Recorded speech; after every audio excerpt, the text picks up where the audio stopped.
This is an exciting time in our district, and for all of my wonderful leaders in the community, for all of you, I really appreciate the work that you've done already, but hold on to your hats. We have a lot more work to do. And so I just want to share with you a couple of things. We've been very busy in the Potomac District. How many of you have seen the Bailey Bugle? You know what oh, okay. Hold your hands up high, that's an important thing. The Bailey Bugle is our newsletter, and it is distributed to you daily, actually. We created that so that we can continue to have communication, not just daily, but let you know what's going on in the district. Make sure that you're aware of updates in the district, and we're going to expand it and make sure that we're covering all HOAs in the district. How about that? I think I have some HOA presidents here. If you are, raise your hand, please. Very good. Thank you. Thank you. Mr. O'Malley and Monet, thank you so much. Really appreciate it. But the Bailey Bugle is our newsletter, and we thought that that would be a great opportunity at your leisure when you're spending your Sunday evenings with a cup of tea or a glass of wine. You can read the Bailey Bugle. How about that? So that's real important. But I wanted to start to say that things have been, I'm very pleased we're not even through the first quarter yet, but we've had a lot of interaction with county staff, a lot of interaction with the community, because we understand that Potomac is very, very invested in the community and engaging and understanding what's going on. So we started out with our open house in January, had about 70 people here, which was phenomenal in our little small office around the corner. And before you leave, if you have time, we want to take you to the office. Chris, is that you? That is, thank you.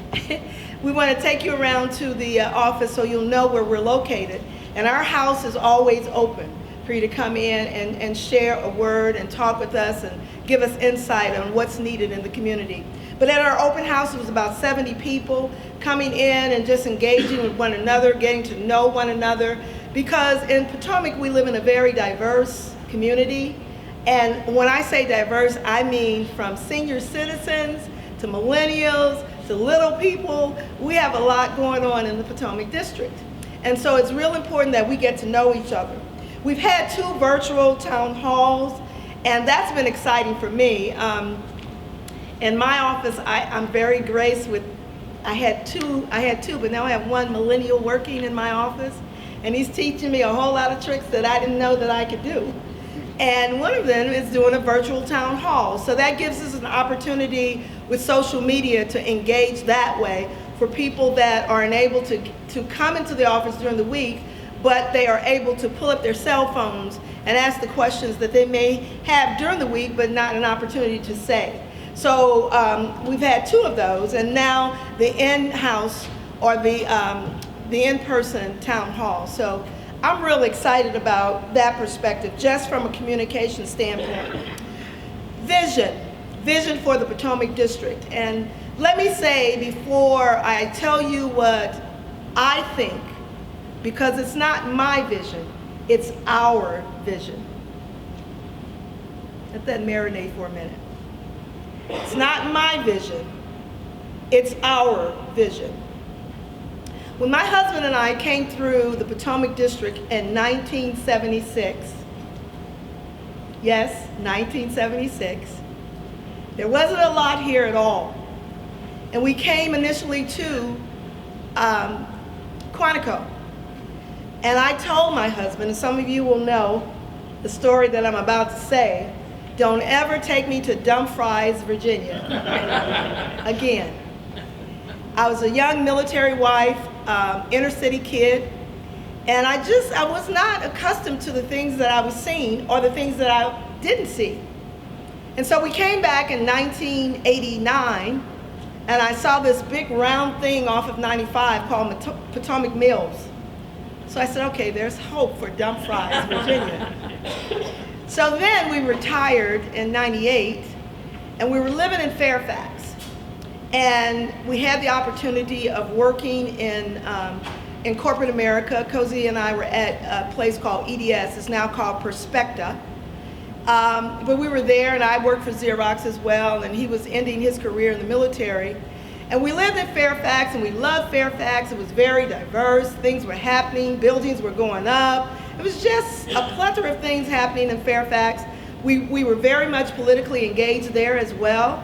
And one morning, we were coming to church down a 2-lane road called 123. And he said, going to church at this church called First Mount Zion. Some of you might know that. The little guy that's the appropriations chair is the pastor there. And he says, we're going to move to Prince William County. I said, we're going to move where? He said, to Prince William County. I said, you've got to be kidding me. He said, no, go find a house, go west, Gainesville, Bristow, Haymarket, and find a house, and we're moving to Prince William County. I said, okay.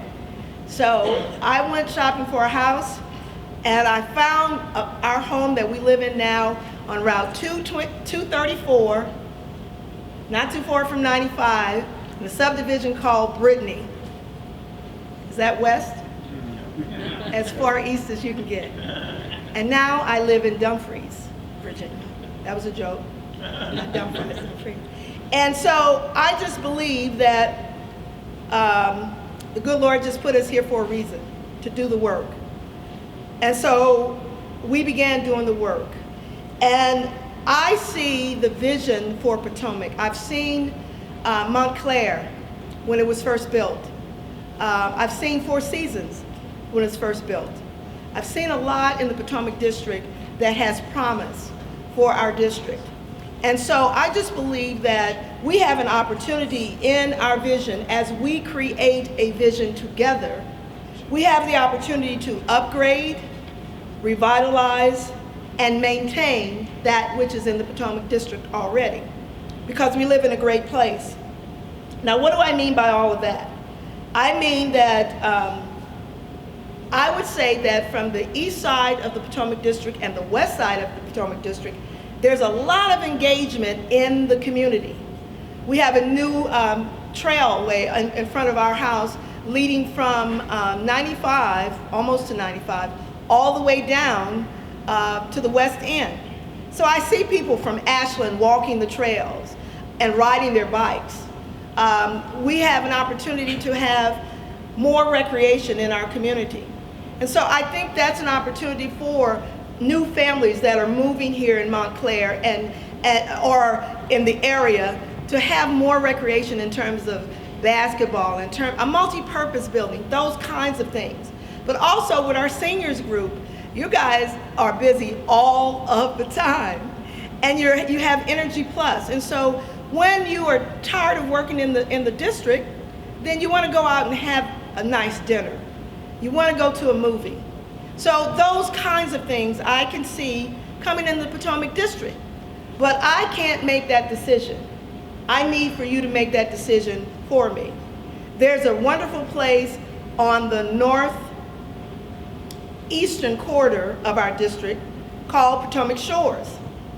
Potomac Shores, I just want to think, is the pinnacle for the Potomac District in terms of what the future looks for subdivisions. And so there's an opportunity for us to build a town center there, a town center that everyone can go to and enjoy. But before we make those kinds of decisions, we do have to talk about the roads. We do have to talk about transportation.